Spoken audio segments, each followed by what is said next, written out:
Jurre is nou kampioen. Hij heeft fantastische nakomelingen. Als die de taak van Jurre oernemen, dan kun je er eens een keer hoe naar denken van hé, wat maken we met Jurre dan? Maar Safir is het nog net, we gaan eerst zelf van hem genieten. Kampioen van deze hengstenkeuring is de hengst met een excellente draf. Een hengst die je nooit in de steek laat. Jurre! Jurre! Ja, dat is heel bijzonder. Als je die Hinsje rennen en hij is zo'n mooie optreden jouter, ja, dan krijg je gewoon elke keer toch wel weer keepervel van. Wij hebben 3 keer een beleefd mooi publiek. Ja, we kunnen nou zeggen dat we in de kronentijd, toen we elkaar een box joegen, dat wij de kampioen hingen. In plaats van een groep mooie vrouwen, dan joeg je nou maar een box. Is ik weer bijzonder, ja.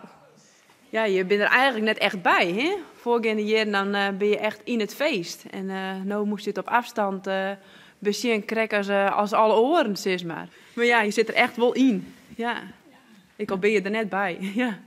Het is net, ik in Goudenbergen, Virginia, in Amerika, als ik hem daar in verkeepje. Nee, yield is voor u geen, dat is voor u net het belangrijkste. Natuurlijk maar je bedrijf draaien horen, maar wij willen de beste hinders hebben. En dan mag je ze net verkepen. Dus Amerika zit er eerst net in? Dat zit er eerst net in.